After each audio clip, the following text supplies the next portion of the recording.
mempersilahkan Mas Indra Hartawan yang merupakan Country Manager dari Exabyte Indonesia untuk menyampaikan satu kata dua kata. Silakan Mas Indra. Oke, terima kasih Mbak Kristia atas pembukaannya.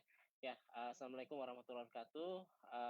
Selamat pagi semuanya, selamat pagi para pembicara, selamat pagi Mbak Anggina yang telah kesekian kalinya bantu kita lagi di sini. Ya, jadi pertama-tama saya dari Exabyte, perkenalan sedikit. Saya selaku Country Manager dari Exabyte Indonesia.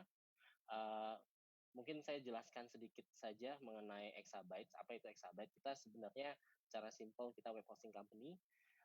Kita juga memberikan atau range produk kita itu solusi online untuk pebisnis atau UKM. Kita punya dari domain name, hosting, VPS dan lainnya.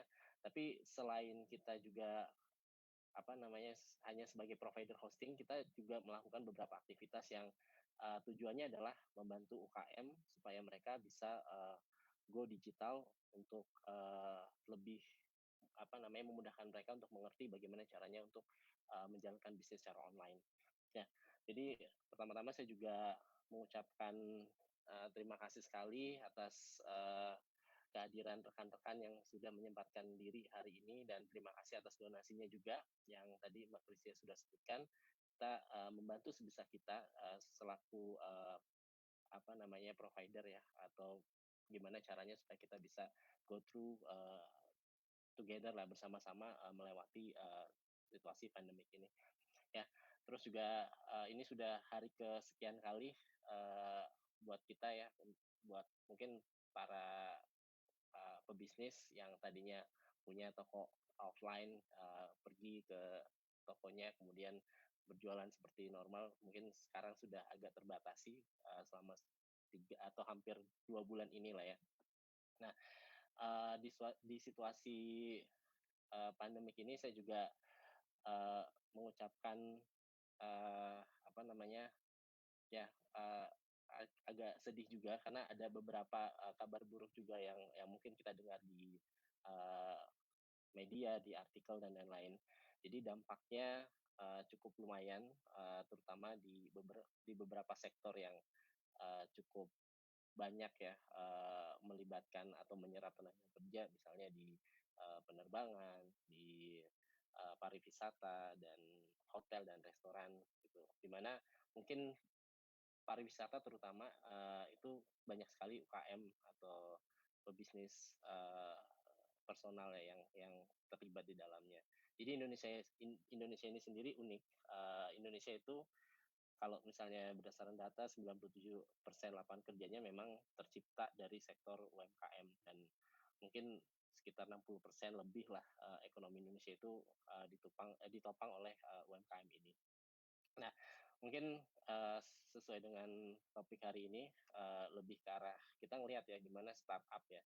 Mungkin saya cerita sedikit, ada beberapa berita yang tidak mengenakan di awal tahun, di awal bulan ini atau mungkin di akhir bulan lalu ya, setelah di-announce adanya pandemik ini. Jadi semuanya kita diharuskan, bukan berlomba-lomba, tapi diharuskan untuk bekerja secara online, memindahkan operasionalnya yang tadinya masih punya kantor startup ya. Mungkin buat startup yang besar atau mungkin startup yang punya funding yang cukup lumayan, kita bisa pernah merasakan kantor yang cukup homey, cukup nyaman dan lain-lain. Tapi sekarang kita harus benar-benar kerja dari rumah gitu. Terus kemudian ada juga berita kayak misalnya dari Hook ya mulai shutdown operasionalnya per 30 April kemarin ya di Indonesia. Berita juga nggak mengenakan dari mungkin salah satu unicorn Traveloka, dan bahkan yang sangat tidak diprediksi mungkin akan sampai mungkin ke arah sana tapi tidak secepat ini, mungkin kayak semacam Airi yang kemarin sempat announce ya kalau mereka men-shutdown juga operasionalnya. Tapi di tengah-tengah pandemik ini mungkin nggak cuma berita buruk yang bisa kita dengar, tapi banyak juga berita-berita baik lainnya, semacam mereka yang berjualan bisnis online, yang sudah berjualan bisnis online, mereka juga announce kalau mereka mendapatkan transaksi lebih banyak setelah adanya WFH. Mungkin kemarin sempat sesi yang sebelumnya juga kita berdiskusi dengan pelaku online lainnya ya, dari Monomoly dan BLP. Mereka juga bahkan mereka juga sharing tentang tren baru setelah WFH. Nah, ini menarik untuk kita lihat ya. Maksudnya nggak hanya ada downside aja, tapi juga banyak opportunity sebenarnya yang bisa kita lakukan di sini uh, sebagai startup. Nah, untuk Exabyte sendiri kita juga ingin membantu sebisa kita. Jadi event-event kita yang kita sudah komit di tahun lalu, kita punya banyak event offline dan kita continuously doing the events ya. Kita pindahkan semua format eventnya ke online. Dan kita juga nggak hanya membroadcast di Zoom ini aja, tapi kita juga membroadcast di Facebook, di Instagram, dan YouTube, supaya teman-teman UKM lainnya yang punya kesempatan bisa lihat lagi event kita, bisa mungkin mendapatkan insight baru juga dari diskusi-diskusi yang kita pernah lakukan di event-event Exabytes. Ya mungkin sebelum saya mengakhiri, mungkin informasi aja. Jadi setelah ini kita juga ada beberapa event annual yang mungkin bisa dicatat tanggalnya ya. Jadi ada Web Dev Talk dan IWA itu. Mungkin kalau teman-teman, saya sharing aja nih, kalau sebentar ya, saya sharing aja kalau misalnya teman-teman pengen tahu eventnya Exabyte itu di mana, mungkin bisa dilihat di sini di exabyte.co.id/events. Di sini udah banyak banget event-event yang terjadwal. Jadi kalau teman-teman pebisnis online atau mungkin yang pengen tahu insight lebih banyak tentang gimana go digital dan lain-lain, bisa pantengin terus di website kita. Oke, mungkin itu aja dari saya sebagai pembuka. Nanti seterusnya saya serahkan ke MC dan Mbak Anggina. Terima kasih. Wassalamualaikum warahmatullahi wabarakatuh. Waalaikumsalam warahmatullahi wabarakatuh. Terima kasih banyak Mas Indra. Oke, tanpa berlama-lama lagi, ayo kita buruan aja langsung ke sesi panel discussion-nya ya. Silakan Anggina. Thank you Mas Indra dan juga Kak Kristia. Selamat pagi semuanya yang ada di Zoom, ada di IG Live, ada di YouTube, ada di Facebook. Banyak ya channelnya ya, tapi semakin banyak, semakin inklusif untuk mendapatkan edukasi mengenai startup. Karena hari ini kita akan berdiskusi tentang how startups gain opportunity during crisis. Nah, sebelum kita mulai, let me introduce myself. Nama saya Anggi, dan kali ini saya bekerja sebagai marketing dan promotion dari Ismaya Group. Kalau teman-teman tahu, Ismaya Group merupakan salah satu food and beverages company dan juga event organizer di Indonesia yang lebih dikenal sebagai penyelenggara dari Jakarta Warehouse Project dan juga We The Fest. Dan sebelum dari Ismaya Group, saya bekerja sebagai PR consultant untuk startup. Dan hari ini saya nggak sendiri, ada 3 pelaku bisnis startup yang nggak kalah kerennya. Ada Mas Indra Hertawan sebagai Country Manager dari Exabyte yang tadi sudah memberikan introduction mengenai Exabyte itu apa, dan juga berterima kasih banyak untuk Exabyte yang sudah mengadakan acara ini, webinar online ini. Dan juga ada Mas Mario Lasut sebagai Chief Marketing Officer. Halo Mas. Halo. Halo. Atau CMO dari Finansialku. Dan juga Mas Peter Scherer. Did I say your name correct? Halo, ya benar. Oke, sebagai founder dan juga CEO Wahyu Group, ya. Oke, sekarang saya ingin menjelaskan kembali lagi ke Mas Indra. Mungkin tadi sudah jelaskan apa itu Exabyte, tapi saya boleh menambah sedikit dua patah kata mengenai Exabyte itu apa. Exabyte itu merupakan perusahaan penyedia jasa solusi pembuatan website, digital marketing, jangkauan online seperti cloud dan web hosting, serta menyediakan juga konsultasi startup. Dan untuk Finansialku merupakan portal perencana keuangan untuk individu dan keluarga, dan di mana informasi perencana keuangan ini bisa didapatkan melalui artikel, aplikasi, dan juga seminar ya Mas Mario ya. Betul? Oke, dan juga Mas Peter dari Wahyu Group yang merupakan social enterprise untuk warung dan juga warung makanan di Indonesia, yang dimana aplikasi ini memberikan akses pemilik warung untuk mendapatkan kebutuhan produk dari brand-brand FMCG dan memberikan platform kepada brand tersebut untuk memberikan marketing tools-nya di warung-warung tersebut hingga menjadi meeting point layanan transportasi on demand di Indonesia. Betul, Mas Peter? Yes. Oke, jadi udah mantap ya semua brief introduction mengenai perusahaan-perusahaan yang ada di panel discussion hari ini. Oke, sekarang kita start with a personal question dulu ya, yang semua orang pasti ingin tahu nih jawabannya apa. Apa kabar semuanya? Mungkin bisa dimulai dari Mas Indra dulu. Ya, kabar saya baik. Ini merupakan salah satu kesempatan langka sebenarnya saya hari ini ada di kantor. Ya, walaupun di kantor juga nggak banyak orang di sini karena staff kita semenjak WFA itu 97% kayaknya, hampir semuanya lah, hanya segelintir orang aja yang masih di kadang ke kantor dan lain-lain karena harus ada aktivitas fisik yang harus ini karena berkaitan dengan data center gitu. Nah, kalau saya sendiri menjalani WFA ini cukup challenging ya. Walaupun sebenarnya saya pernah kerja remote selama 3 tahun, cuman begitu di announce WFA ini cukup challenge lagi karena kita nggak well prepared sih, itu nomor satu. Karena kalau misalnya kita udah commit work remotely, mungkin kita udah preparation-nya udah cukup mantap ya. Maksudnya mungkin ada ruangan sendiri, sudah ada dikondisikan dengan baik. Tapi kalau misalnya tiba-tiba kayak kemarin, kayaknya serba mendadak, terus kita tiba-tiba harus menyesuaikan mood-nya juga dan lain-lain. Jadi ini agak sulit juga. Tapi nggak apa-apa, maksudnya di tengah-tengah itu justru malah mungkin teman-teman yang lain juga ngerasa yang sama. Kenapa kita pas kerja di kantor nggak sesibuk sekarang gitu? Karena Iya benar. kalau kerja di kantor tuh kayaknya terbatas oleh lokasi fisik gitu kan, dan mungkin jam kerja. Tapi begitu kita work from home, kayaknya hampir setiap jam itu ada meeting gitu kan, bahkan mungkin sampai lewat-lewat jam-jam mepet-mepet mau buka puasa misalnya. Nah ini mungkin satu hal yang bagus sih kalau menurut saya, karena tiba-tiba kita jadi lebih produktif, itu satu. Terus kemudian kita harus juga banyak aktivitas yang tidak pernah terpikir sebelumnya kalau pas kita sebelum WFA ini. Ya itu aja sih mungkin saya. Kalau waktu Mas Indra WFH kemarin itu yang remote selama 3 tahun, kira-kira tips and trick apa nih yang bisa diberikan kepada teman-teman Exabytes yang nonton hari ini? Ya sebenarnya gini, waktu sebelum saya station di Jakarta, saya kerja remote selama 3 tahun itu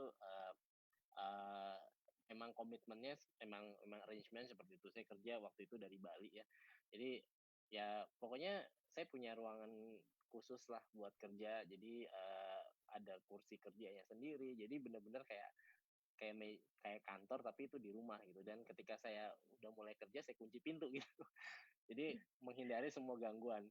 Bahkan waktu dulu juga saya ada VoIP telepon ya, jadi customer saya yang mau kontak saya langsung itu bisa telepon ke sana.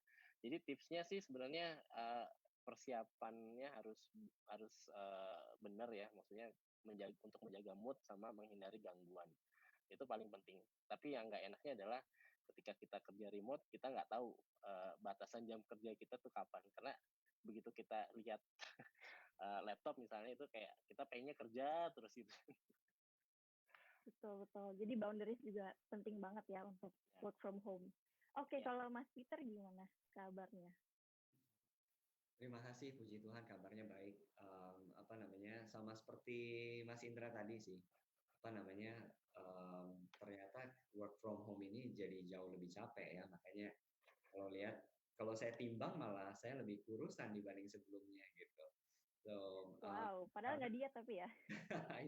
Justru ini kesempatan. Kalau dulu kan kita selalu berharap, aduh kapan ya bisa di rumah aja gitu. Nah sekarang dikasih deh tuh di rumah aja tuh. Dulu mikir, aduh kapan ya bisa punya waktu buat olahraga. Nah sekarang dikasih waktu banyak buat olahraga. Jadi makanya banyak hal-hal yang dulu kita mungkin kepingin tuh dikasih udah 2 bulan. Jadi pakai gunain kesempatan saya sendiri. Jadi akhirnya lumayan deh tiap pagi jadi bisa olahraga gitu ya. Mungkin dulu nggak pernah. Dan memang ada olahraga tambahan yang sebagai seorang ayah gitu. Jadi masih ada urusan, apalagi di rumah ada 2 bocah kecil gitu ya, yang lumayan jadi nambah kerjaan gitu ya. Makanya benar banget yang tadi Mas Indra bilang, work from home itu banyak gangguan gitu ya. Ya begitu memang. Jadi jangan kaget kalau misalnya selama 1 jam ke depan tiba-tiba ada yang ketok-ketok di sebelah nih gitu ya, papa gitu ya. Karena memang masih menunaikan tugasnya gitu sebagai papa di rumah juga. Oke, baik. Kalau Mas Mario, apa kabarnya, Ya, Mas? kabarnya puji Tuhan baik. Ya, selama WFH ini ya benar-benar kalau dibilang efektif sih lebih efektif ya. Terkait kan karena emang saya kan CMO Finansialku. Sebenarnya CMO Finansialku tuh lebih bukan Chief Marketing Officer sih, tapi Chief Money Oriented. Jadi segala hubungan uang masuk tanggung jawab saya. Jadi yang tadinya kalau kerja muter-muter Jakarta cuma dapat 3 tempat, ini bisa dapat 8 klien lah per harinya. Even sampai malam pun masih kontak-kontakan juga gitu. Pernah juga WhatsApp Kopiter juga malam-malam buat jadi narasumber di Finansialku juga ya kan. Jadi emang produktif sekali dalam arti yang tadinya kita harus macet-macetan, kita bisa jangkau pakai Zoom, pakai WhatsApp call gitu loh. Terus terlepas dari itu semua, banyak banget ide-ide liar yang hadir malah pada saat WFH sih. Di Finansialku sendiri, kita pas ada positif yang di Depok, kita langsung rapat manajemen, langsung kita mutusin untuk WFH.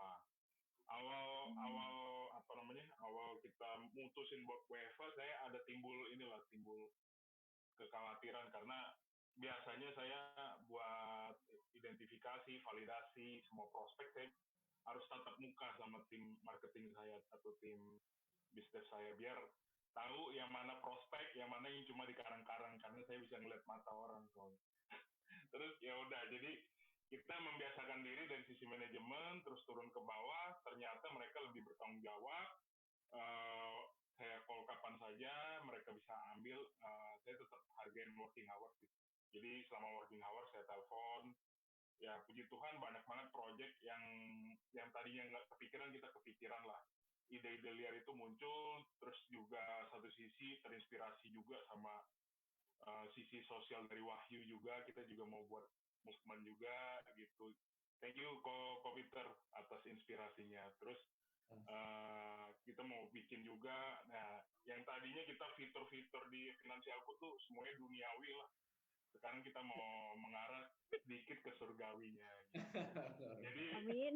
Iya, jadi bukan Chief Money Oriented lagi nanti, ditambahin nanti ada lagi. Kita mau launching fitur donasi sih, gitu. Jadi bahasanya, ya banyak yang ide-ide liar itu malah disadarkan atau yang mungkin kalau di agama lain mungkin ada meditasi atau apa ya, kayak gitu. Nah, bertolak belakang sama Kopiter, saya malah lebih banyak makan. Karena supaya sirkulasi darahnya project kita aja online bisa sampai 120 event per bulan kemarin. 120 event. Wow. Hebat. Produktif sekali itu ya. Iya. Dan sedikit bergeser yang tadinya kita kan tadi yang dibicarakan sama Bu Anggina, brief kita kan pribadi dan keluarga. Di satu sisi kita punya user, ada UKM juga, ada business owner juga yang terdampak sama corona. Mau nggak mau saya yang tadinya cuma di belakang layar, mau nggak mau karena memang mungkin ekspertis saya sebelum di Finansialku saya di banking, multi finance sama audit keuangan, mau nggak mau saya turun juga karena melihat ya siapa lagi gitu bisa bantu user kita yang kita masih kasih pro bono. Cuma lagi-lagi itulah uniknya masyarakat di Indonesia, kalau kita kasih mereka, kita kasih setulus dan seikhlasnya, mereka nggak tahu dari mana rekomenin lagi. Jadi kita banyak produk dan jasa yang sekarang kita lagi optimalkan untuk UMKM juga. Jadi semakin inklusif untuk siapapun yang membutuhkan perencana keuangan bisa langsung ke Finansialku. Oke, ini follow up question. Sekarang kita pindah ke ranah profesional untuk perusahaan. Nah, sebenarnya kan sudah seperti yang tadi Mas Indra sebutkan, ada beberapa perusahaan startup yang terkena dampak secara negatif dari COVID ini. Dan sebenarnya nggak cuma startup aja, tapi banyak juga corporation besar yang ternyata yang tidak pernah kepikiran untuk PHK, tapi sekarang menjadi harus mengurangi karyawannya dan segala macamnya. Nah, di Indonesia ada beberapa yang tadi sudah disebutkan, agregator hotel di Indonesia yang dikabarkan harus tutup secara permanen, walaupun belum ada statement resmi ya dari company tersebut. Cuma sudah ada kabar burungnya gitu, sudah banyak di media. Tapi ada juga sisi baiknya, which is beberapa company startup di Indonesia, khususnya dari bidang financial, peer-to-peer lending, dan juga coffee shop di Indonesia. Mungkin teman-teman udah tahu nih perusahaannya apa, yang mendapatkan Series C funding dan juga Series B funding gitu. Jadi masih banyak nih venture capital atau investor yang sebenarnya masih melihat peluang baik untuk startup-startup Indonesia. Nah, bagaimana keadaan bisnis so far untuk Exabyte, Financialku, dan juga Wahyu Group? Jadi bisa dimulai dari Mas Indra dulu ya. Oke, pertama-tama ya mungkin satu ya, kita walaupun ya Exabyte sebenarnya kalau saya bilang sih masih cukup healthy, maksudnya industrinya sendiri tidak terdampak langsung, tapi kalau kita bilang customer kita udah pasti ya, karena customer kita kan nggak cuman yang teknologi aja, tapi juga ada UKM yang memang dia rely ke bisnis yang kayak contohnya tadi ke travel, ke tourism dan properti juga. Ini hal-hal area-area atau sektor-sektor yang terdampak langsung oleh adanya COVID-19 ini, atau transportasi bahkan seperti itu. Nah, kalau untuk Exabyte sendiri kita lebih ke arah preparation sih. Maksudnya kita harus lebih cermat aja untuk langkah ke depannya. Tapi cermat bukan berarti kita menahan, maksudnya tidak melakukan aktivitas apapun. Justru kita malah coba terus berinovasi. Kita coba memikirkan apa sih hal-hal yang customer kita tuh bisa atau yang customer kita tuh butuhkan untuk survive di masa COVID ini, gitu kan. Terus kemudian di masa pandemi ini, terus kemudian hal-hal apa yang kita bisa bantu untuk mereka. Kayak contohnya untuk beberapa sektor ya pasti sudah ada yang minta keringanan lah untuk pembayaran dan lain-lain. Nah, ini mungkin kita adakan suatu skema khusus untuk mereka seperti itu. Nah, kalau in term operational sendiri, kita yang tadinya saya bilang tadi ya di awal, yang tadinya kita operationalnya kebanyakan di kantor offline gitu, kita juga udah mulai lihat gitu. Ternyata waktu kita kerja di kantor tuh kita nyari efisiensi tuh susah gitu kan. Tapi ternyata ketika kita udah work from home, justru kita langsung terlihat terjadi efisiensi dengan sendirinya gitu. Kayak contohnya ya tadi semua staff kerja dari rumah, kemudian kita tetap monitoring, kita tetap pantau gitu kan aktivitas mereka, dan ternyata tidak jauh berbeda dengan waktu kita masih di mengerjakan aktivitas secara offline di kantor ya. Cuman mungkin challenge-nya tadi kita harus benar-benar menyiasati untuk berkoordinasi satu dengan yang lain. Itu sih paling challenge-nya. Tapi secara aktivitas kita tidak banyak mengalami penurunan seperti itu. Terus hal-hal lain ya mungkin saya rasa sama lah dengan perusahaan-perusahaan lain, kita harus memastikan kalau cash flow itu selalu sehat ya. Artinya kita memprioritaskan hal-hal yang paling ya maksudnya kita harus pandai-pandai memprioritaskan gitu kan. Mana yang paling penting dulu, mana yang mungkin bisa kita delay dulu dan lain-lain. Yang terpenting adalah kita mencoba semaksimal mungkin untuk tetap mengurangi dampak dari COVID ini secara overall gitu. Ya, maksudnya kita juga punya untuk Exabyte Group sendiri, kita punya banyak sekali manpower di Indonesia sendiri aja. Saya rasa 130 lebih lah. Ini dan nggak cuma di Jakarta aja, juga ada di Jogja juga. Gitu. Jadi ya kita harus memaksimalkan resource yang ada supaya kita bisa melakukan hal-hal baru dan kita tetap terus berinovasi selama situasi work from home ini. Itu sih. Oke, terima kasih Mas Indra. Kalau dari Mas Mario, dari Finansialku? Ya, dari Finansialku sendiri kita sempat kaget sih. Even dampaknya malah lebih dulu di Februari ya, karena ngomongin soal keuangan, kaget pada saat kita kan ada fitur tanya perencanaan keuangan di Finansialku. Itu di bulan Februari naik, pertanyaan yang masuk ke kita naik hampir 10 kali lipat.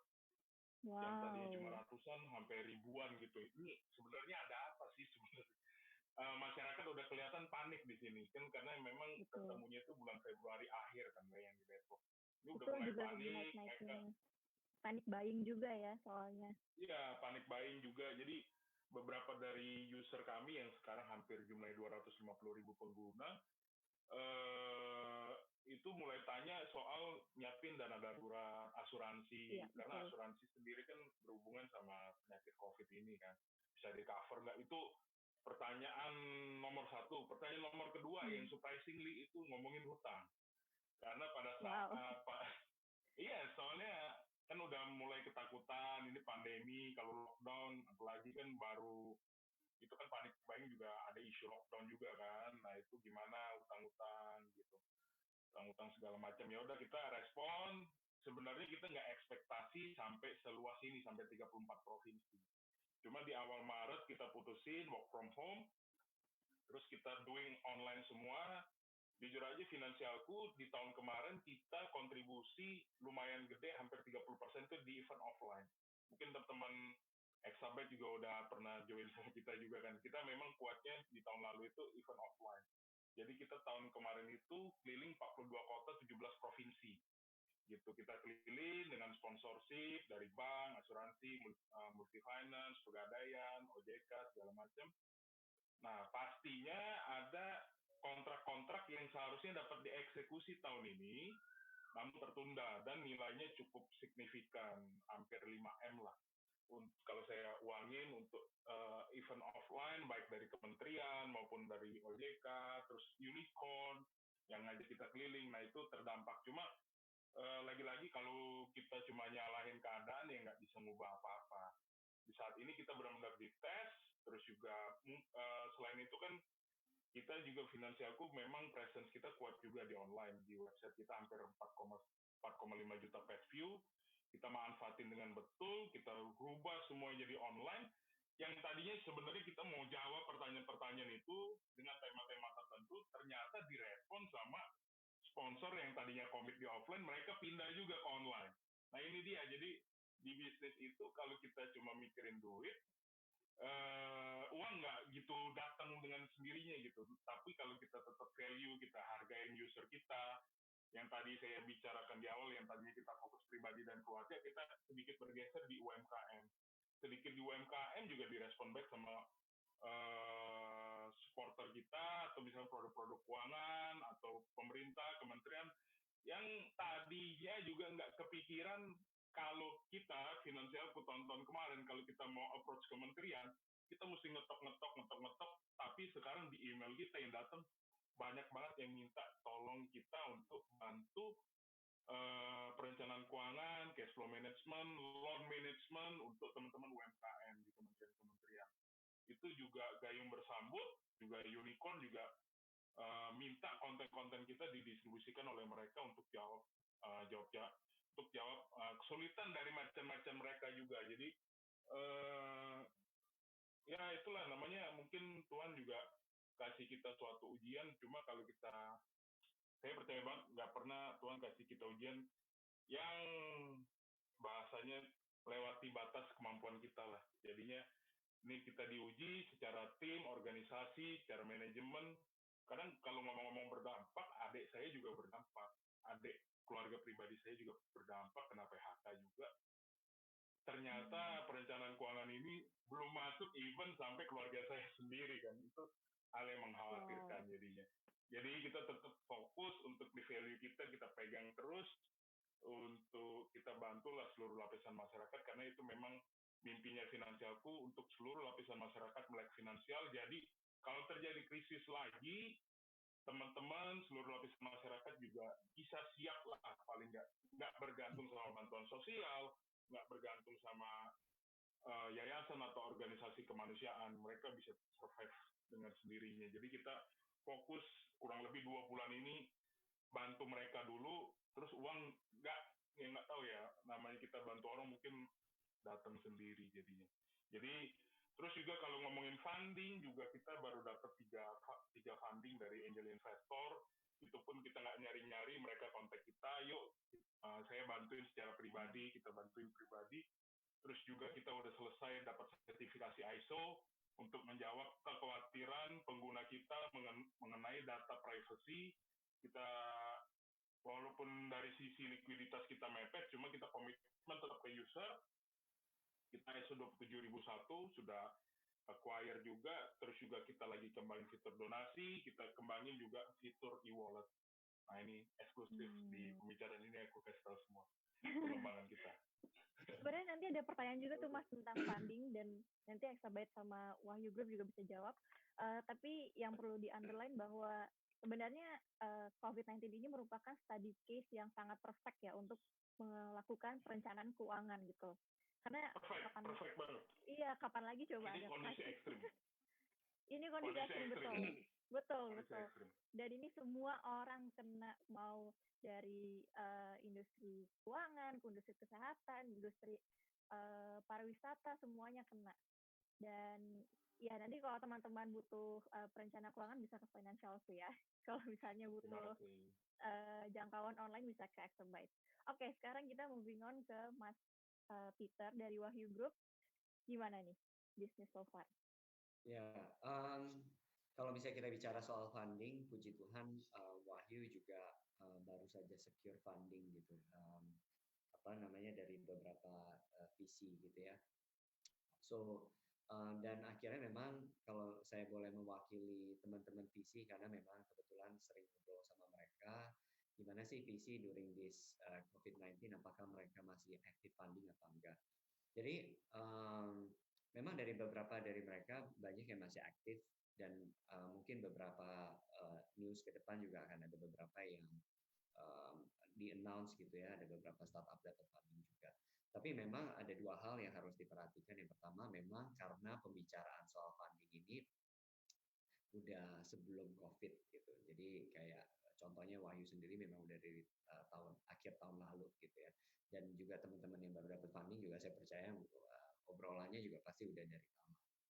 Nah, kalau misalnya bicara soal tetap funding apa enggak, yes mereka tetap funding, tapi mereka jadi lebih berhati-hati, mereka jadi lebih benar-benar jadi lebih memperhatikan strategi bisnis dan kelangsungan bisnisnya startup yang di-funding gitu, bisa tahan berapa lama dan sebagainya. Jadi memang dengan adanya COVID-19 mereka juga jadi selektif, khususnya untuk beberapa industri gitu ya.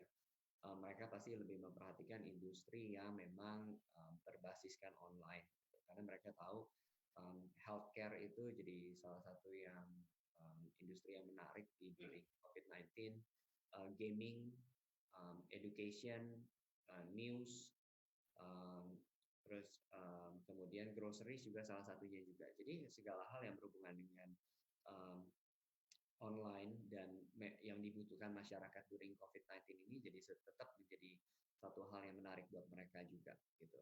Jadi ya kalau misalnya ditanya dengan Wahyu seperti apa, ya kita bersyukur walaupun memang kita sifatnya masih offline dan online, khususnya para pemilik partner juga masih offline, tapi kita udah moving to online juga. Jadi itu yang membuat kita masih bertahan juga, dan ada beberapa strategi yang kita lakukan juga. Dan sebenarnya dari awal memang saya percaya kenapa sih saya pilih industri ini gitu. Yang pertama karena saya tahu semua orang pasti tetap butuh makan gitu.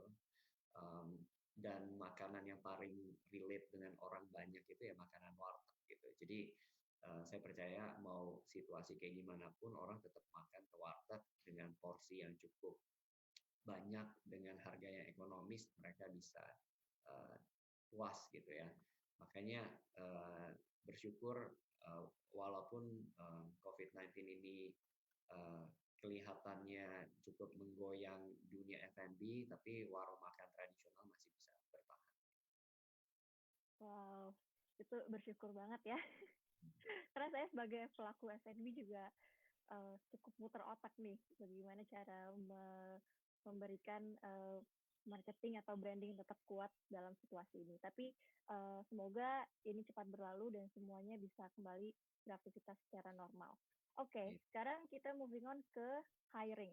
Karena banyak juga milenial seperti saya yang sedang mencari startup yang masih hiring di masa COVID-19 ini. Karena banyak juga teman-teman kita yang pasti terkena PHK atau layoff dan juga setelah apply ke tempat lainnya terkena hiring freeze dan segala macamnya. Jadi bisa mungkin dimulai dari finansialku dulu kali ya. Oke, di finansialku kita dari bulan Maret kita actively hiring sebenarnya untuk ISO 27001 sendiri kan sebenarnya full scope untuk manajemen, terus juga untuk compliance semua macam. Nah, kita sadar bahwa sudah saatnya finansialku untuk naik level. Yang tadinya kita nggak ada PR, yang tadinya kita nggak ada audit, yang tadinya kita nggak ada compliance, yang tadinya kita accounting dan finance kita jadiin satu, yang tadinya tim produk pun nggak ada, sebenarnya di cover sama IT semua. Nah, ini dengan tuntutan ISO ini kita actively hiring untuk pos-pos yang sebenarnya strategis yang dulu kita nggak pernah pikirkan. Jadilah kita hiring dari head audit, head compliance, legal pun kita sudah ada. Jadi kita belajar ini aku kasih study case banget nih, menarik nih. Karena piutang usaha kita banyak banget yang beredar di perusahaan multinasional maupun di unicorn companies, even ada Dekakon. Di saat COVID-19, mereka bridge dari PKS-nya atau perjanjian kerjasamanya. Nah, kita di finansialku nggak ada tim legal yang untuk kita ngelakuin legal action atau somasi atau segala macam. Nah, oleh karena itu COVID-19 ini menyadarkan kita ini tim legal butuh nih. Ya udah kita fulfill dan kita berhasil untuk dapetin beberapa piutang usaha kita yang sudah melewati dari apa yang disetujukan bersama gitu. Nah, ini kalau ngomong hiring ya itu kita actively hiring untuk meningkatkan kualitas dari manajemen atau tim organizational dari si finansialku sendiri. Untuk tim marketing aku cukup muter otak karena tadinya kita punya planning tahun ini kita bakal buka 6 kantor cabang di 4 pulau di Indonesia. Cuma bahasanya kalau kita buka kantor cabang sekarang, kalau sewanya udah jalan kan ibaratnya wasteful kan. Jadi kita muter otak, kita mau bikin modelnya seperti kayak financial pioneer. Kita sebutnya financial pioneer. Kita jemput agent-agent dari mahasiswa yang mau menyebarkan financial literacy. Mumpung mereka pun nganggur, kita kasih juga ada benefit yang lumayan untuk nambah penghasilan mereka. Terlepas mereka jamnya kuliah, nanti mereka bisa sounding untuk financial literacy maupun produk dan jasa keuangan untuk tolong teman-teman mereka yang masih mahasiswa. Jadi saya putar otaknya gitu dari sisi marketing, saya launch program financial pioneer. Terus untuk sisi operasional kita udah fulfill legal, terus compliance, terus juga ada accounting finance kita udah pisah, orang pajak ada yang dedicated sendiri. Jadi blessing in disguise sih. Jadi finansialku sebenarnya beruntung ada COVID-19 ini, karena kalau enggak kita berada di zona nyaman terus, kita nggak pernah mau berpikir untuk naik level gitu bahkan. Karena biasanya pembayaran smooth. Jadi kita nggak kepikiran, wah ini udah ada saatnya untuk legal apa segala macam. Kita semuanya nggak kepikiran sampai situ. Pada saat piutang usahanya udah numpuk, udah ada telat sampai 3-6 bulan, baru kita bikin itu. Dan progresnya cukup menarik dan kontribusi ke finansialku ini juga cukup besar sih dari hiring yang dari bulan Maret itu. Oke, ya. Kalau Mas Indra dari Exabyte? Ya, kalau untuk saya kebetulan tim kita sudah cukup besar ya. Jadi untuk hiring mungkin kita nggak ngelakuin secara kita nggak Publish buka secara secara langsung ya, online. kita nggak publish secara online karena kita mau memaksimalkan resource yang kita punya dulu gitu.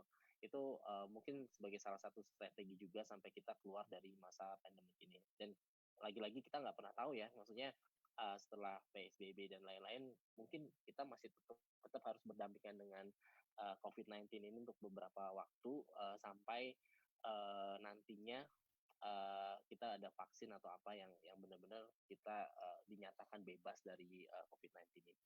Jadi ya balik lagi untuk hiring kita nggak publish, tapi kita lebih fokus ke internal kita, memaksimalkan fungsi-fungsi di divisi-divisi kita supaya lebih efisien aja. Jadi lebih efisien dan lebih efektif dan performanya bisa lebih baik lagi. Karena mungkin pernah dengar juga beberapa waktu yang tahun lalu lah kita kan baru aja akuisisi tahun lalu Master Web ya, maksudnya itu sebagai bagian dari Sabet Group. Dan ketika kita ngelakuin akuisisi itu instantly kita number of staff kita langsung grow gitu, kurang lebih 90 hampir 90 orang lah waktu itu. Saya start PT Exabyte ini dulu 2017 kita cuma punya kalau nggak salah 30 maksimal itu juga karena 60%-nya itu lebih ke engineer ya. Dan kenapa kita butuh porsi lebih banyak, karena kita ada shifting. Jadi pada satu waktu itu sebenarnya di kantor paling cuma belasan orang gitu. Dan baru tahun lalu kita secara jumlah dari staff ini melonjak drastis. Nah, tapi kita nggak menutup kemungkinan untuk nanti ke depan setelah mungkin PSBB berlalu dan ekonomi lebih baik lagi, maksudnya sudah tidak stagnan lagi, mungkin kita akan baru pikirkan untuk hiring. Kita lebih fokus ke memaksimalkan staff-staff kita yang tadinya harus melakukan pekerjaan operasional secara fisik, itu gimana caranya kita gantikan ke online dan bisa lebih maksimal lah gitu. Dan mungkin ada opsi juga ketika mungkin PSBB berlalu, kita akan tetap open voluntarily, mereka yang masih mau bekerja dari rumah kita akan allow gitu. Jadi kita nggak langsung kayak rushing ketika WFH ini berakhir, maksudnya secara dari pemerintah sudah memberikan lampu hijau, kita langsung semua balik ke kantor, enggak. Kita juga nanti mungkin ketika PSBB ini berakhir, kita juga tetap set up beberapa prosedur di kantor ya, kayak contohnya pembatasan arrangement kerja atau adanya barrier antar staff dan lain-lain, maksudnya semacam kayak akrilik atau apa, itu akan kita lakukan. Ya. Oke, terima kasih. Dan untuk Mas Peter?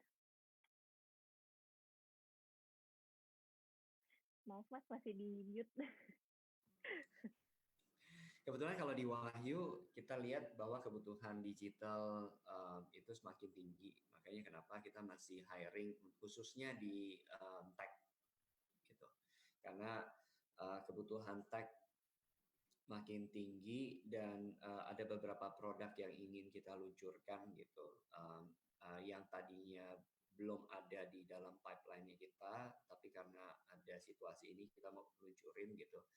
Dan memang ada beberapa produk features yang memang kita udah di dalam rencana kita juga yang memang kita mau luncurin. Jadi memang dari Wahyu sendiri kita open recruitment khususnya di dalam tech dan produk gitu. Dan satu sisi yang kita lihat memang akhirnya banyak talent-talent di luar sana juga yang butuh kerjaan, so we are very happy kalau misalnya ada teman-teman yang mau apply di Wahyu juga sebagai developer dan sebagainya. Oke, terima kasih. Dan ini pertanyaannya nanti Mas Wahyu bisa bercerita lebih banyak ya. Mas Peter, maaf maksud saya. Kok Mas Wahyu? Ya, Bapak Mas Peter dari Wahyu Group. Mas Wahyu. Oke, karena ini menarik banget nih, untuk Wahyu Group kan baru banget melakukan kolaborasi bersama Narasi TV ya, yang merupakan kolaborasi yang baru diluncurkan pada saat pandemi ini. Nah, program atau campaign apa aja yang baru ditemukan pada masa pandemi ini? Nanti ini pertanyaannya untuk Mas Indra dan Mas Mario dulu ya. Nanti untuk Mas Peter bisa menjawab dan bisa menceritakan gimana kolaborasinya bersama Narasi TV. Silakan Mas Indra.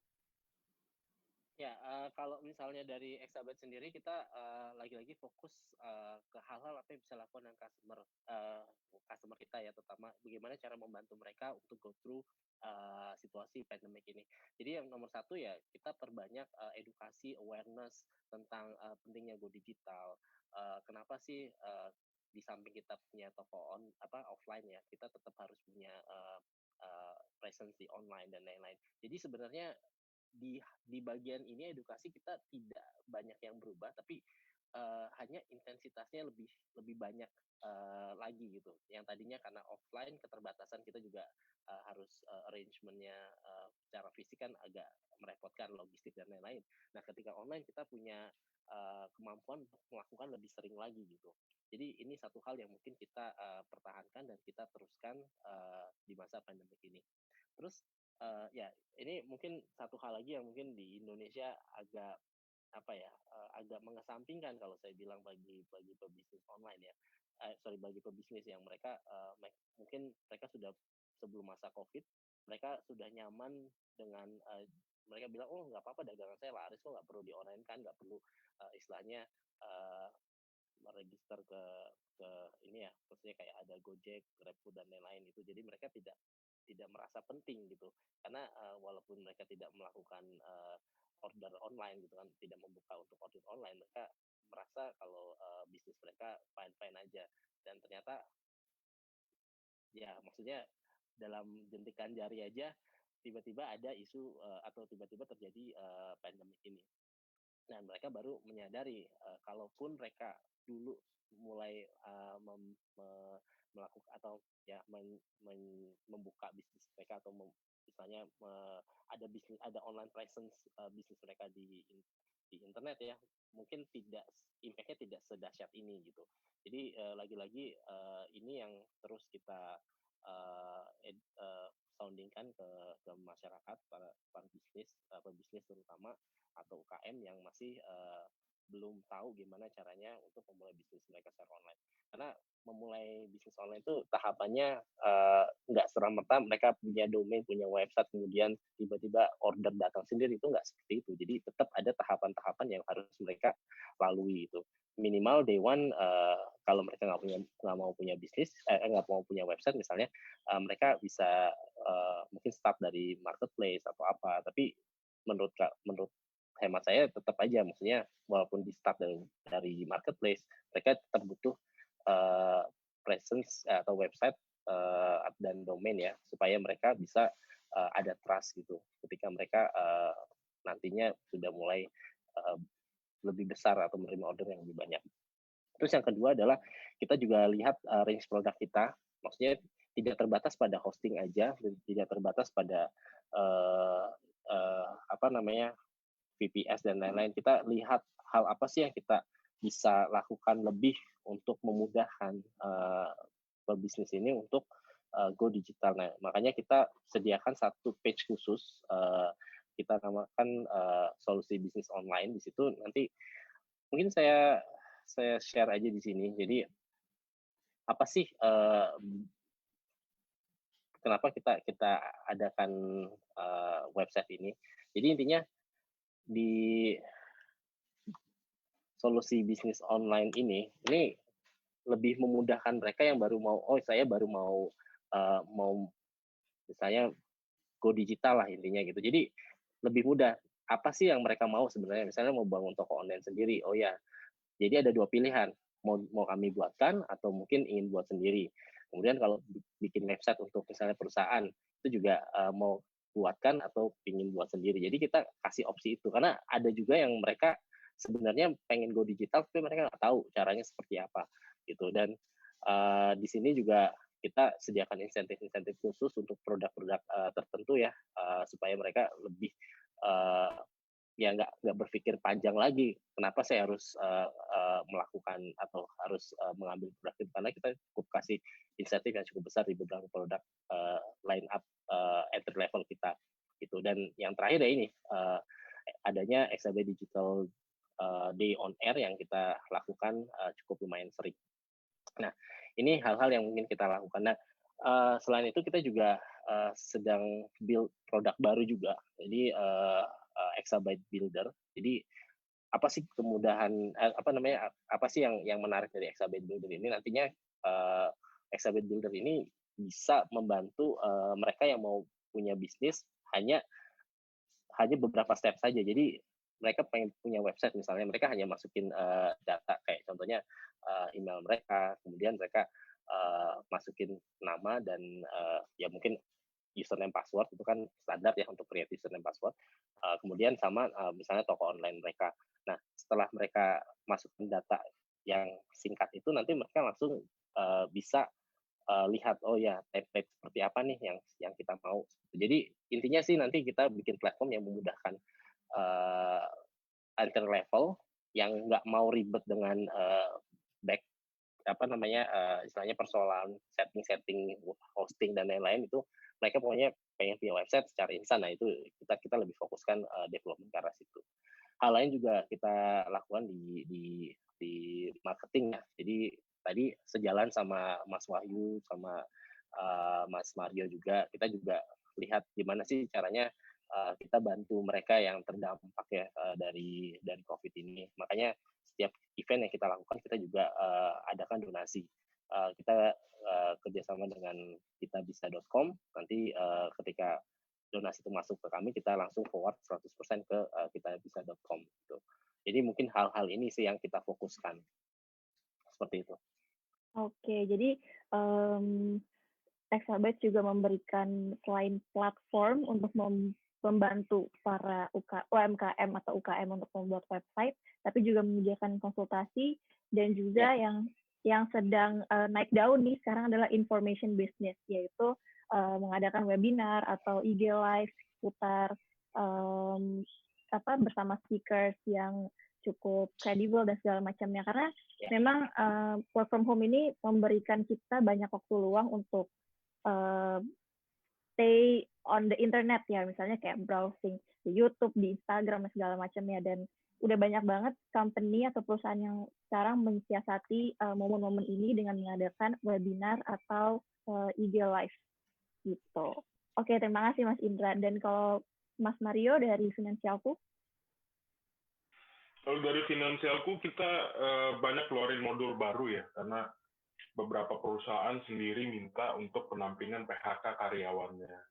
Karena kita aware lah, maksudnya ini kan mendadak sifatnya. Kalau karyawan di PHK, mereka nggak dibekali pengetahuan gimana sih paling nggak mereka survive 3-6 bulan, sampai 12 bulan setelah mereka di PHK gimana. Walaupun dalam jumlah pesangonnya cukup besar, cuma kalau mereka tidak wise untuk mengelola pesangonnya juga bisa menyebabkan kerugian bagi mereka. Karena kita belum tahu kan pandemi ini sampai kapan. Itu yang pertama. Yang kedua, kita launch namanya The Power of Emak-Emak. Jadi kita yakin banget pada saat pandemi ini, toko kunci di keluarga yang perlu mendapatkan support dan juga edukasi, pembekalan, itu toko sentralnya adalah seorang ibu. Jadi pada saat work from home yang tadinya misalkan bapaknya sering bawain makanan dari luar gitu kan, atau dari meeting atau apa, sekarang totally disupport oleh ibunya. Nah, ini untuk mengelola groceries-nya aja penuh challenging. Yang tadinya yang makan cuma ibu dan 2 anak, sekarang ada papanya, ataupun ada orang tuanya lagi join ke tempat mereka gitu kan, tetap work from home. Itu yang kita perlu kasih pembekalan. Di satu sisi, ini luar biasa nih kalau kita ngeliat sisi keuangannya. Bulan puasa, setelah bulan puasa, libur tahun ajaran baru. Ini kalau dari sisi perencanaan keuangan benar-benar butuh uang yang banyak sih. Di satu sisi banyak yang di PHK juga. Jadi kondisi 3-6 bulan ke depan ini memang challenging sih bahasanya bagi orang tua, khususnya seorang ibu. Apalagi ada yang lagi proses dari masa persalinan, itu kita kasih juga topik-topik gimana sih siapin uang untuk masa persalinan. Terus juga yang sudah anaknya masih balita kan masih butuh vaksin, gimana sih ngelola uangnya untuk siapin uang vaksin. Terus nanti kalau misalkan anaknya sakit gimana. Jadi ada yang masa pandemi ini baru menikah. Nah ini gimana ngelola keuangan menikah seorang, terus juga sudah mengandung. Nah ini kita kasih 10 volume khusus untuk kaum ibu-ibu atau mak-mak, the power of mama. Jadi kita sebutnya, untuk aksesnya pun gratis di IG Live kita, silakan nonton. Itu kita ada 10 volume, responnya luar biasa, dan kita bekalin sama e-book untuk ibu rumah tangga. Jadi e-book ini kita gratisin untuk mereka baca lagi. Di satu sisi di YouTube kita, Spotify kita siapin juga konten-konten untuk support itu, dan semuanya bisa diakses di aplikasi Finansialku secara gratis. Walaupun aplikasi kita berbayar, cuma konten ini kita gratisin. Wow, ini menginspirasi banget loh untuk memberikan inklusif edukasi secara inklusif untuk semua orang, apalagi ibu-ibu yang sedang. Ya, karena kan Menteri Keuangannya kebanyakan ibu-ibu, mama. Jadi kita ada support lah, APBN-nya berubah gitu kan. Menteri Keuangan dan juga bendahara ya. Iya. Sekarang jadi Menteri Konsumsi juga kan, di dapur juga kan. Iya. Dan Menteri Sosial juga. Semuanya. Iya. Makanya kita angkat banget the power of mama ini, karena yang namanya bapak kan paling fokus, kayak Pak Indra tadi fokus kunci kamar kerja gitu kan, kalau bapak yang tambah pusing kan ibu-ibunya, belum lagi ngajarin anak-anaknya loh sekarang. Oh iya benar. Karena semua orang pada home sekarang ya. Betul, makanya narasumber yang kita datengin nggak melulu keuangan. Kemarin psikolog juga gimana loh Bu, handle anger management-nya selama WFH, karena datanya mengkhawatirkan teman-teman. Jadi datanya KDRT ini naik levelnya pada saat work from home ini. Gitu, karena mungkin ketemu terus atau apa, komunikasi kurang lancar.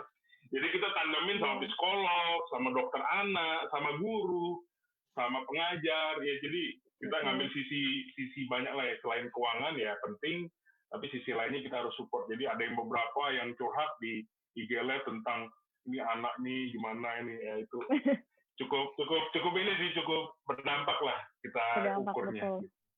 Betul. Jadi untuk teman-teman yang punya startup juga, selain fokus ke bisnis, bisa juga di-enhance sisi kemanusiaannya.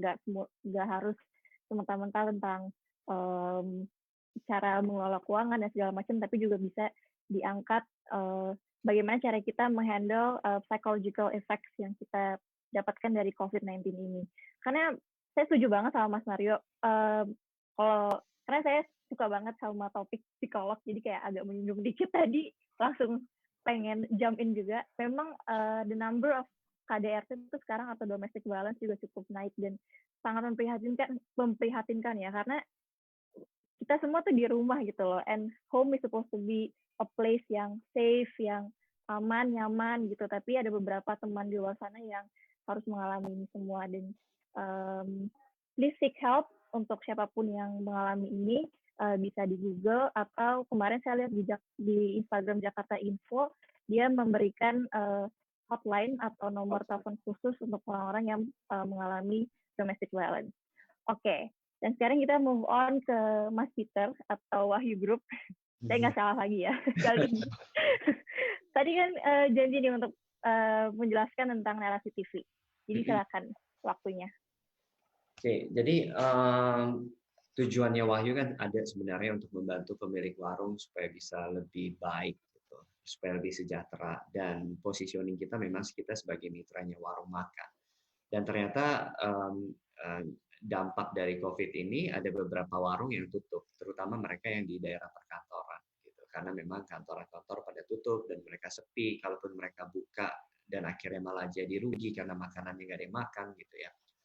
Jadi dan ketika ditanya, Bu, kalau misalnya tutup, penghasilan dari mana? Katanya nggak ada, gitu. Syukur-syukur kalau ada tabungan. Makanya itu jadi concern-nya kita soal kelangsungan keluarganya mereka, gitu. Bagaimana caranya supaya mereka bisa dapat order, mereka bisa dapat supaya dapur mereka bisa tetap ngebul, gitu ya. Nah, tapi satu sisi kita lihat banyak orang di luar sana yang kena PHK, pekerja harian yang nggak boleh keluar, gitu. Mereka juga nggak ada makanan, gitu. Jadi satu sisi ada yang bisa masak, satu sisi ada yang butuh makanan, gitu. Makanya kenapa akhirnya kita jembatani dengan campaign yang namanya Rantang Hati. Rantang Hati ini si pemilik warung makan memberikan rantang yang diberikan karena dibantu orang-orang yang punya hati tulus gitu buat bantu orang. Nah, jadi senang banget kerjasama dengan salah satu YouTuber Edozel gitu ya, social influencer, dan juga kita disupport sama Narasi TV yang mereka mengadakan konser di rumah aja, dan kita dapat donasi juga dari sana sekitar 450 juta, dan kita kampanye waktu itu memberi makan kepada 800 orang selama 14 hari berturut-turut gitu. Jadi supaya mereka bisa di rumah aja, dapat makan siang dan makan malam. Dan senang banget udah 800 orang dapat, dan ternyata nggak berhenti di Narasi TV aja, tapi kita juga dapat banyak banget support dari campaign-campaign yang lain juga gitu. Jadi kalau boleh share, total campaign kita ada 14. Dan total campaign kita ada 14, dan itu kolaborasi dengan berbagai macam institusi dan perseorangan juga. Jadi total kalau misalnya saya bisa hitung kurang lebih udah ada 14 lebih campaign yang udah kita jalanin, dan udah mungkin 10.000 orang lebih yang kita bantu untuk kita kasih makan selama ini, dan puluhan warung makan yang tetap kita support supaya mereka bisa tetap bekerja. Oke, jadi pentingnya juga untuk kolaborasi bersama pelaku usaha lainnya ya, di saat pandemi ini. Oke, sekarang kita move on ke question berikutnya untuk pelaku usaha yang ada di sini. Ada rekomendasi nggak untuk para entrepreneurs di luar sana dalam masa-masa low liquidity ini? Jadi low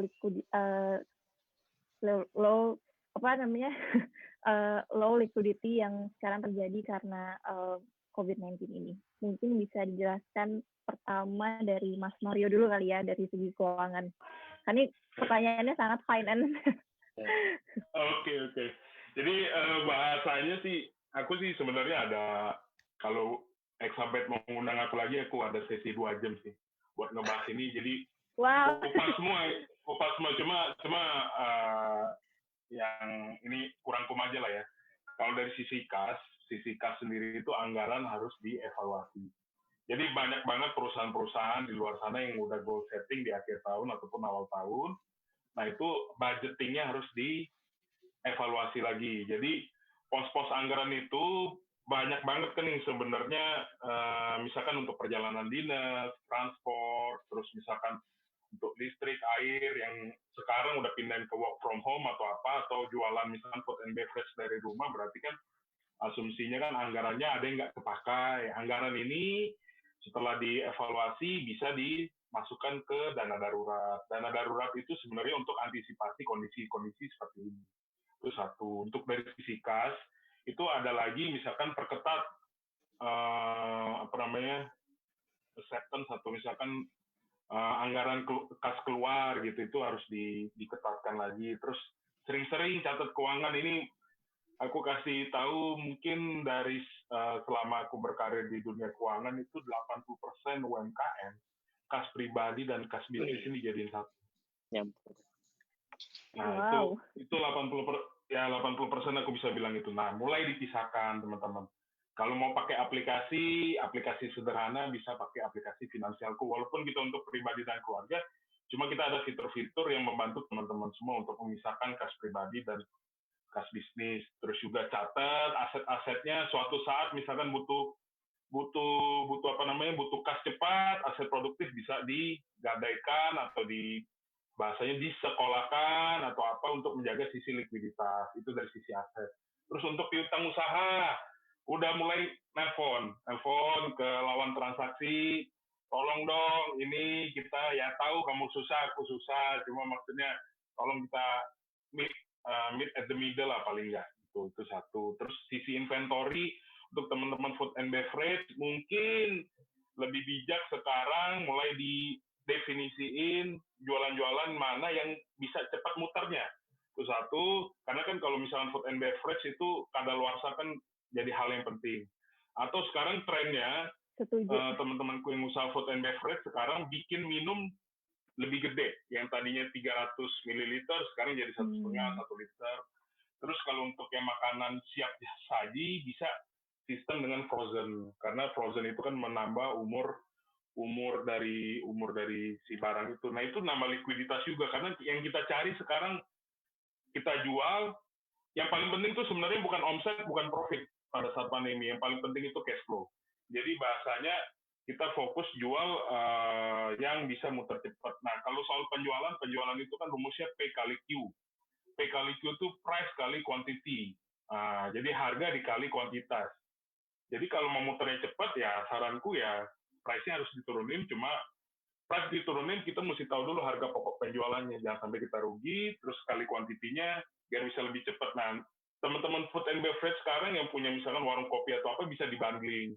Misalkan beli kopi 2 gratis 1. Nah, ini kan buat cepetin juga dari sisi inventory. Terus juga kalau teman-teman lihat dari produk fast moving consumer good, misalkan sampo gitu kan, yang tadinya dia jual 20.000, dia bikin saset yang bisa ditutup gini jadi 5.000 doang. Ataupun minuman ringan yang tadinya dia jual yang 6.500, dia jual yang 2.000 itu, karena kita bisa contek strategi mereka dalam arti untuk memutar dari sisi kasnya itu sendiri sih. Nah, itu untuk jaga likuiditas. Terus kalau untuk teman-teman yang sudah terlanjur punya kartu kredit, silakan dilunasi kartu kreditnya, jangan dibayar dengan minimum payment. Minimum payment pada saat pandemi, bunga berbunga itu bisa memberatkan. Kalau saran saya harus tutup dulu kartu kreditnya, tahan dulu, kan nggak mau jalan-jalan juga kan, walaupun airplane-nya udah dibolehin, cuma teman saya sampai curhat tuh, gila prosesnya sampai seminggu tuh supaya dia bisa perjalanan dinas. Nah itu. Terus bisa konsultasi sama aplikasi finansialku untuk gimana sih untuk jaga likuiditas baik untuk keuangan pribadi maupun keuangan bisnis. Kurang lebih sih. Banyak nih 2 jam. Nanti aku tunggu exabyte aja kalau mau aku share lagi. Iya, boleh. Teman-teman yang ada di webinar ini pantengin terus ya Exabyte dan Finansialku. Siapa tahu nanti one day bisa kolaborasi dan membahas tentang low liquidity ini. Karena emang sih aku setuju banget, ini long topic dan everybody needs it gitu. Tapi yang paling terpenting adalah menjaga cash flow kita setiap harinya. Oke, kalau untuk Mas Indra dari Exabyte? Kayaknya tadi jawabannya udah diborong semua sama Mas Mario nih. Tapi intinya sih tadi ya, kita sebagai pengusaha tadi benar Mas Mario bilang lebih fokus ke arah cash flow kita. Karena real yang kita pegang itu sebenarnya uang yang kita pegang itu adalah cash flow gitu. Maksudnya kita bisa ngelihat di situ. Kalau misalnya kita cash flow-nya nggak sehat, kita nggak punya uang untuk bayar operasional kita saat ini, nah ini udah bahaya banget. Nah tadi benar Mas Mario juga nyinggung masalah piutang dan lain-lain. Nah ini hal-hal yang mungkin pebisnis itu mulai harus fokuskan, karena kita ya terutama untuk UKM tadi Mas Mario juga udah singgung, UKM itu agak unik karena mereka cara pengelolaan uangnya itu tidak benar-benar teratur gitu ya, karena masih ada kecampur dengan milik pribadi dan pada ujungnya tidak pernah dicatat. Itu yang paling berbahaya sih sebenarnya, tidak pernah dicatat. Dan kita ketika UKM atau pebisnis ini jual barang atau produk, mereka nggak tahu margin mereka tuh berapa, dan ini cukup harus jadi perhatian mereka di masa pandemi ini. Jadi jangan sampai kita jual produk ternyata sebenarnya produk yang kita jual tuh selalu merugi gitu. Jadi cost biayanya berapa, ternyata pas kita jual harga itu tidak nemu. Jadi istilahnya kita jual rugi lah, gampangnya seperti itu. Dan nah ini mungkin hal-hal yang hal lain yang perlu diperhatikan adalah bentar lagi udah mau hari raya ya, ini udah memasuki hari-hari kita bayar THR gitu kan. Nah ini challenge sekali untuk para kita, pebisnis. para pekerja harusnya memberikan yang cimit-cimit.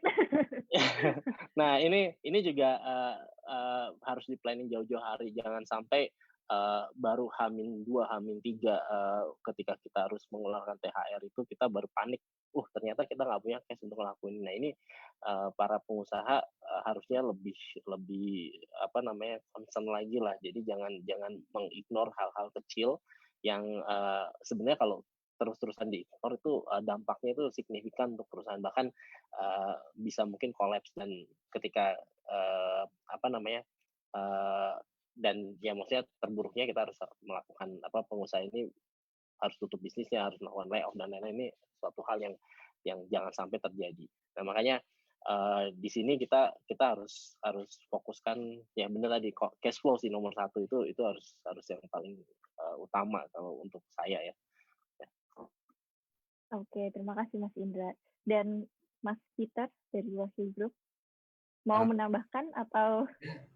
Sebenarnya tadi udah cukup panjang. Mungkin kalau saya dari sisi startup aja kali ya, gitu. Kalau misalnya memang apa yang seperti yang kita tahu namanya perusahaan pemula butuh dana yang cukup untuk bisa sustain. Tapi menariknya adalah kita sekarang lagi di era krisis yang di mana kita kurang tahu dan kita nggak tahu kapan bisa selesai gitu. Jadi conserve cash is very important gitu. Jadi beda dengan krisis yang sebelumnya yang kita mungkin bisa tahu gitu ya, kita bisa prediksi. Tapi ini kita sama sekali nggak bisa prediksi gitu karena we never know, we don't know what we don't know sebenarnya gitu. Kapan vaksin ini ada, kapan ini bisa selesai PSBB dan sebagainya itu kita jangan spekulasi, kita jangan berasumsi gitu. Yang pasti kita harus jaga-jaga selalu gitu. Ada yang udah bilang, ayo kita harus siapin dana sampai 2 tahun, kita harus siapin dana 1 tahun gitu. Jadi apapun itu kita harus selalu conserve cash, protect revenue gitu dengan cara apapun. Jadi makanya kalau misalnya di Wahyu sendiri kita ada 2 strategi pasti, defense sama offense gitu. Defense-nya ya memang kita coba lihat posko-posko mana yang bisa kita supaya pengeluaran tidak terlalu banyak gitu, apa yang bisa dikurangin. Offense-nya ya mungkin kita lebih agile, kita lebih kayak lihat ada opportunity di mana yang kita bisa mendapatkan additional revenue gitu. Kayak contohnya sekarang Wahyu juga kita punya aplikasi untuk yang tadinya kita hanya untuk pemilik warung makan, sekarang kita udah open buat customer juga. Mereka bisa beli bahan baku sembako juga dari kita. Nama aplikasinya langganan.co.id. Gitu. Saat ini masih hanya untuk di wilayah sekitaran kita dulu di daerah Tangerang. Yang kita harapkan bisa di banyak tempat, yaitu salah satunya strategi kita untuk bisa protect revenue.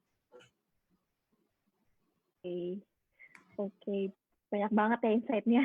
Jadi kalau aku bisa rangkum, pertama untuk startup tetap bisa gain opportunity adalah efisiensi produk. Kalau misalnya tadi Mas Mario mention untuk F&B, bisa dibuat, ini sebagai contoh ya, bisa dibuat 1 liter minuman daripada jual yang misalkan cuma 300 ml segala macamnya. Agar tetap bisa terjual dan semua orang bisa menikmati untuk jangka yang lebih lama gitu. Dan juga yang kedua adalah kolaborasi yang dilakukan dari Wahyu Group bersama Narasi TV. Bisa dicontoh juga untuk teman-teman semua yang punya startup. Coba cari teman startup lainnya yang mungkin bisa mendapatkan peluang untuk kolaborasi produk atau kolaborasi ide segala macamnya. Karena kalaupun cuma kolaborasi ide, sekarang ada juga platform webinar ya. Jadi nggak cuma semerta-merta untuk memberikan marketing terhadap produknya, tapi juga memberikan edukasi seperti yang dilakukan oleh Exabyte sekarang di webinar ini. Dan juga kematangan bisnis model agar investor tetap invest itu juga penting. Dan yang terakhir yang baru saja diucapkan oleh Mas Mario, Mas Peter, dan juga Mas Indra, semua pelaku usaha yang ada di sini, bahwa cash flow is king. It's important to keep the cash flow daripada kita menggunakan untuk hal lainnya di masa pandemi ini.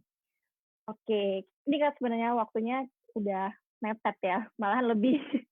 Karena conversation ini seru banget. Sumpah aku berharap aku bisa menanyakan semua list pertanyaan ini, tapi sayang sekali nggak terlalu bisa menanyakan semuanya. Jadi aku pengen ingetin yang tadi Kak Kristia bilang di awal webinar ini, bahwa Exabyte mempersilahkan para UKM untuk DM ke @exabyte_id mengenai bisnis kalian. Nanti Exabyte akan bantu 5 akun untuk dipromot di Instagram-nya ya. Betul ya Kak Kristia? Oke, dan di ujung webinar ini kita juga akan mempersilahkan untuk para UKM itu untuk memberikan sepatah 2 patah kata tentang bisnis UKM-nya apa. Kira-kira udah ada yang dipilih belum Kak Kristia untuk UKM ini? Oke, sepertinya untuk kali ini kita belum ada yang join. Mungkin kita bisa lanjutkan ke Q&A aja, Anggi. Oke, boleh, siap. Ya. Q&A-nya ada 3 ya, pas ya. Jadi bisa aku langsung proceed ke speaker hari ini. Yang pertama datang dari Finkostar. Bagaimana quality control dan quality analysis di musim pandemik, di mana perlu monitoring, observe, dan aspek lainnya yang perlu ketemu dan kontak fisik. Jadi sebenarnya tadi yang udah dijelasin sama Mas Indra juga ya, di awal bahwa sebenarnya kontak fisik juga penting, tapi sebenarnya dengan adanya Zoom atau Google Hangout ini juga bisa disiasati untuk tetap berjalan quality of work-nya. Mungkin Mas Indra bisa kalau mungkin makasih. Jadi pertanyaannya mungkin dari sektor industri seperti kita ya, hosting ya. Jadi ada beberapa hal kayak contohnya data center.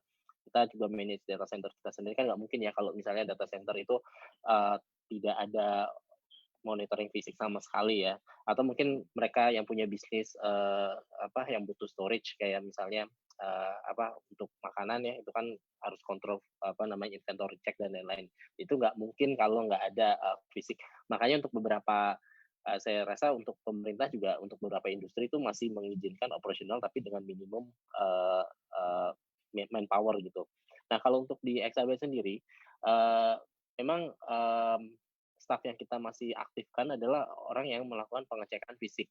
Tapi kita juga istilahnya mengganti prosedurnya. Jadi kayak contohnya untuk hal-hal yang bisa kita monitoring dengan sensor gitu kan. Misalnya untuk mengetes adanya leaking atau enggak di data center itu kita pasang sensor untuk leaking, terus kemudian sensor suhu, sensor movement dan lain-lain sampai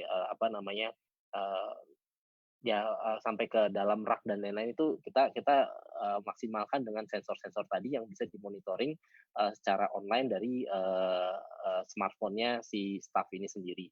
Jadi kita hanya butuh presence kalau ada emergency aja, kayak contohnya harus penggantian spare part di server, atau mungkin ada hal-hal yang mungkin tiba-tiba sensornya deteksi ada yang tidak aktivitas unusual dan lain-lain. Jadi seperti itu sih. Jadi kita harus memanfaatkan teknologi yang kita ada saat ini. Ada IoT banyak sekali bentuknya. Jadi itu bisa dimaksimalkan. Nah mungkin juga sama kayak contohnya pencarian supplier ya. Jadi jujur aja bahkan sebelum pandemi ini kita mencari supplier itu memang sudah kebanyakan secara online.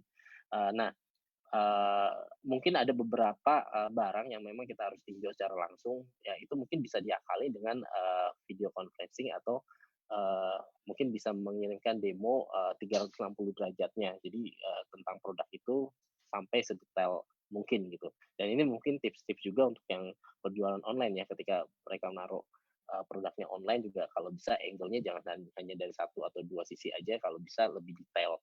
Nah, ini mungkin hal-hal yang perlu diperhatikan gitu. Ya, itu aja sih. Oke, terima kasih Mas Indra. Dan Mas Peter dari Wahyu Group, karena kan target audience-nya atau target dari startup-nya merupakan warung dan juga warteg ya.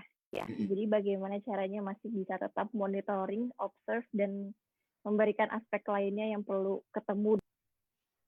Ya, mungkin sekalian menjawab yang pertanyaan nomor 2 juga kali. Soalnya memang kalau dari soal Wahyu, kita kan distribusi sembako, dan memang sembako itu memang perlu orang yang untuk mengantarkan gitu. Jadi memang masih ada kontak fisik dan sebagainya. Jadi yang kita jalankan memang SOP yang ketat gitu. SOP di mana memang mereka harus mengikuti aturan-aturan seperti memakai masker, rajin cuci tangan, mereka harus jaga jarak dan sebagainya. Jadi memang SOP di lapangan yang tetap harus diperketat gitu, supaya jangan sampai malah amit-amit ada tim kita juga yang terjangkit dan sebagainya gitu.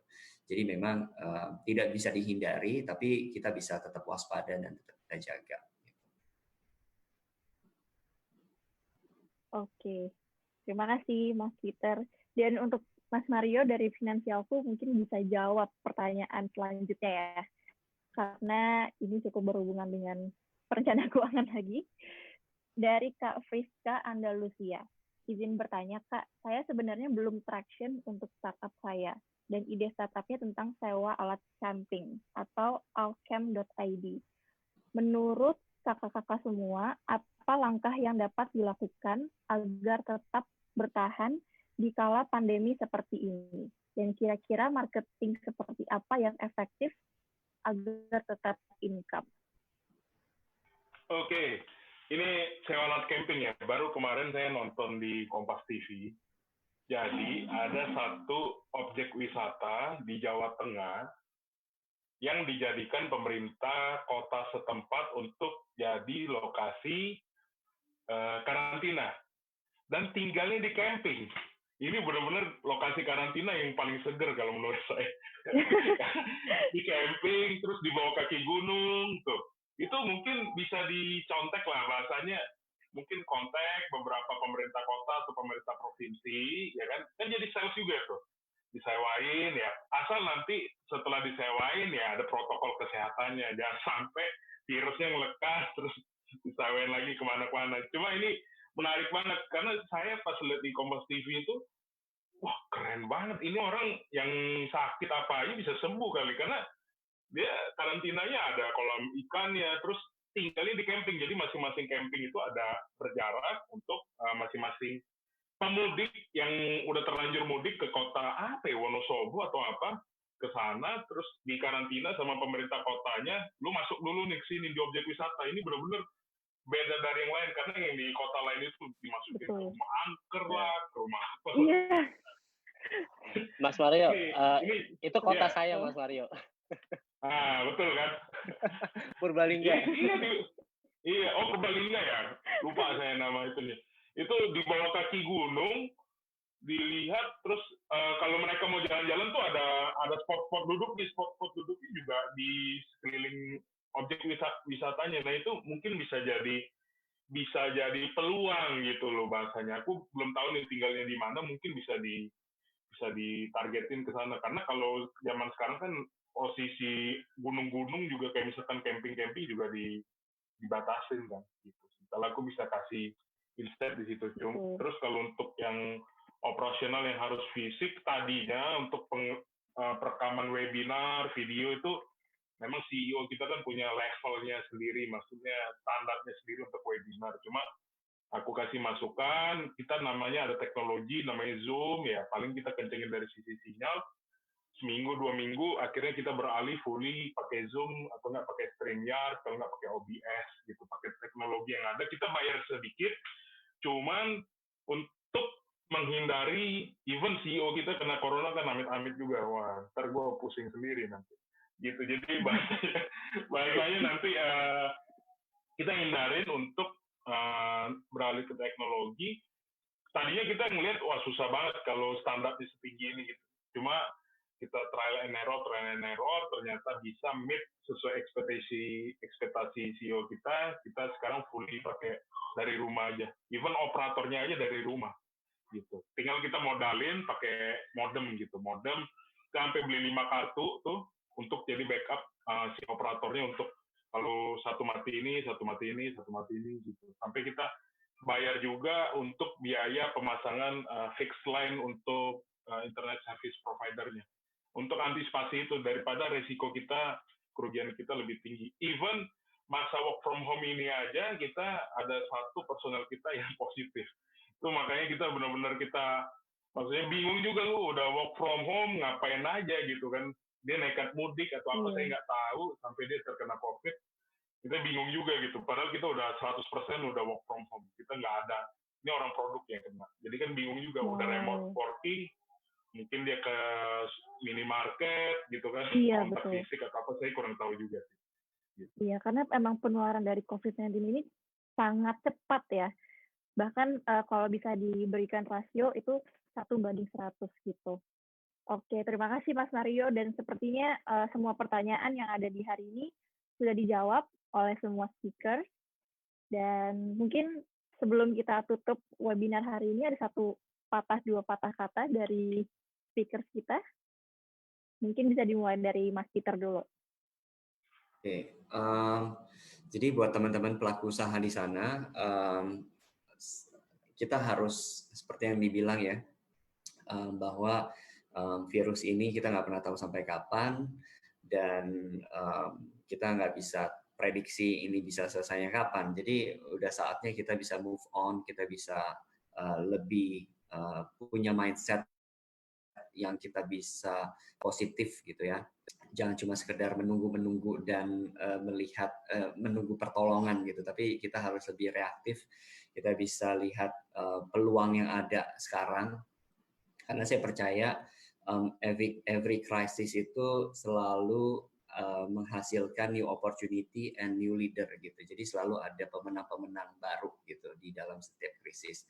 Jadi yang bisa bertahan, yang bisa berinovasi, yang bisa tetap semangat, yang bisa tetap positif, dan yaitu yang bisa menang di atas krisis ini gitu. Jadi makanya buat teman-teman, yang penting tetap semangat, jangan menyerah gitu ya, terus lihat peluang dan coba berkolaborasi satu dengan yang lain, dan yang pasti inilah saatnya kita bisa benar-benar kembali ke fitrahnya kita sebagai startup itu, membantu menyelesaikan masalah yang ada di luar sana gitu. Jadi udah saatnya kita memang benar-benar membantu dan menolong sesama di situasi yang seperti ini. Ya, setuju banget Mas Peter. Terima kasih. Dan untuk Mas Indra dari Exabyte.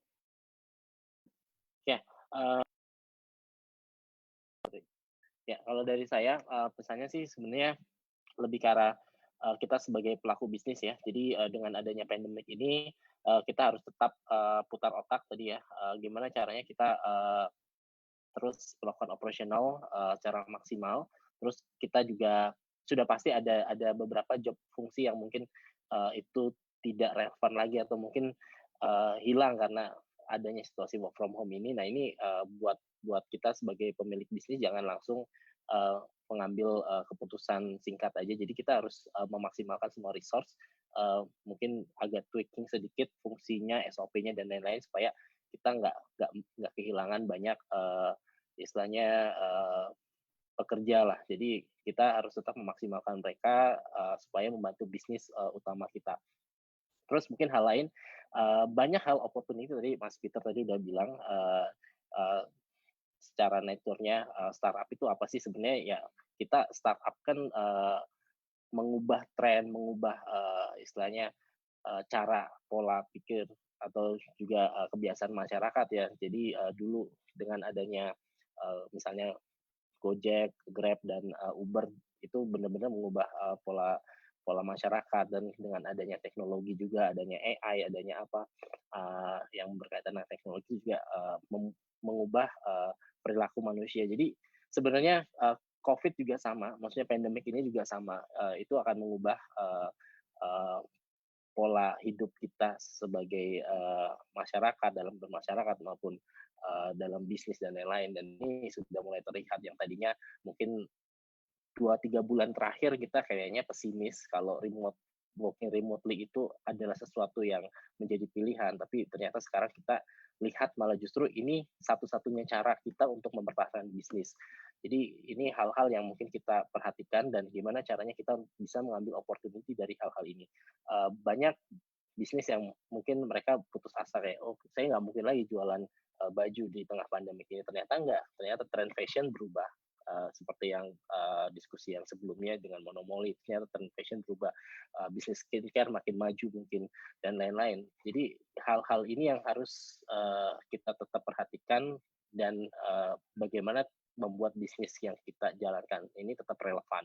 Ini sih yang harus di benar-benar di brainstorm sampai kita tuh tahu apa sih hal apa namanya yang harus kita ubah dalam bisnis kita menyesuaikan dengan situasi pandemik ini.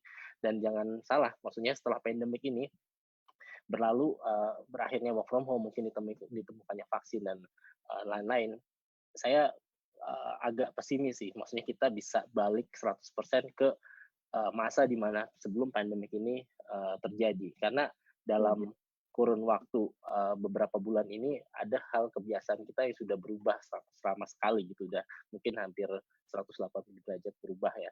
Nah ini ketika work from home berakhir, saya rasa kebiasaan-kebiasaan ini akan terus berlanjut, kebiasaan-kebiasaan baru ini terus berlanjut, dan gimana caranya kita sebagai pebisnis melihat itu sebagai opportunity baru. Ya, itu aja sih sebenarnya saya. Betul. Dan pastinya di situasi apapun, even yang buruk sekalipun, pasti ada hal-hal positif dan juga hal-hal yang bisa kita, kalaupun nggak positif, tapi bisa kita pelajari lah. Karena pasti dari semua situasi nggak ada yang buruk, tapi malahan membuat kita improve menjadi manusia yang lebih baik lagi dan bisa membantu sesama lebih banyak lagi. Karena itu seperti yang tadi udah dibilangkan sama Mas Indra dan juga Mas Peter, itu juga menjadi salah satu pedoman berdirinya startup, dan juga seharusnya menjadi pedoman bagaimana kita sebagai manusia bisa membantu satu sama lain.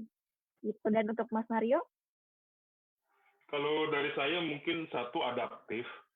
Jangan sampai nih founder-founder UKM atau startup yang lain malah alih fungsi jualan masker, jualan APD.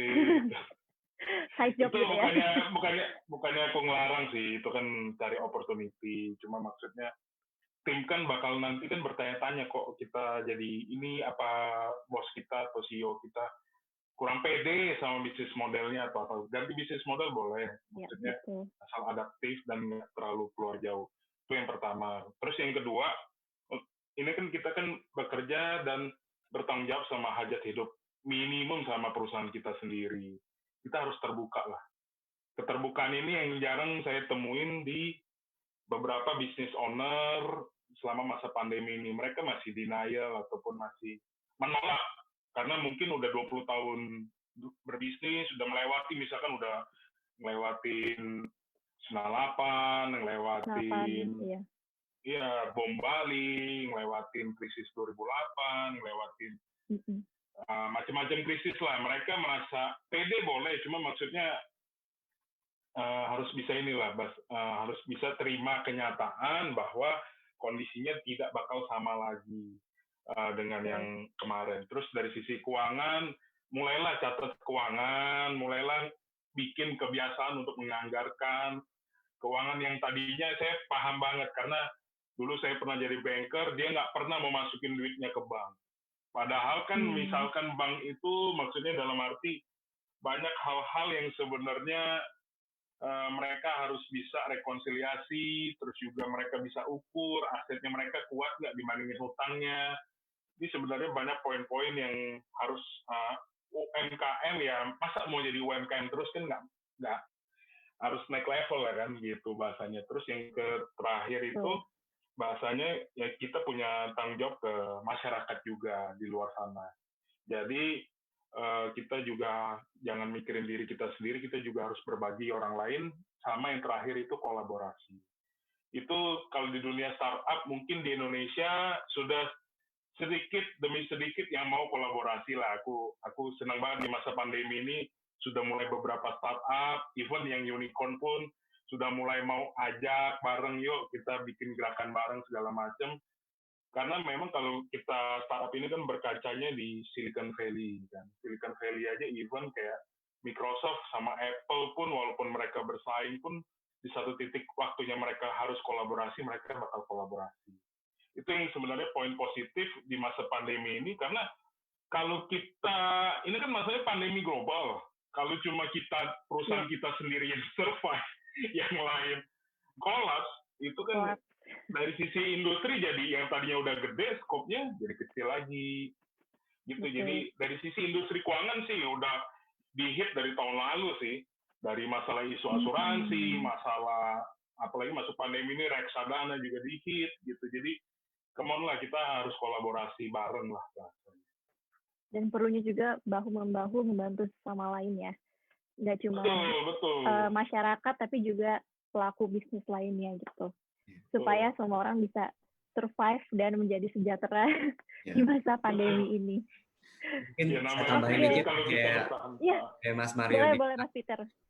Di era pandemi ini justru harus membuat kita jadi lebih rohani dan dekat sama Tuhan sih gitu. Saya setuju banget. Karena justru kita bisa lihat bahwa ya Tuhan bisa membuat segala sesuatu berubah dengan drastis begitu aja gitu. Jadi makanya justru di era seperti ini, inilah dimana kita bisa benar-benar bisa bergantung sama Dia dan percaya sama Dia. Saya setuju banget Mas Peter. Terima kasih banyak semua speaker. Baik, terima kasih banyak semua speakers hari ini yang sudah hadir bersama kami, bersama saya dan Exabyte.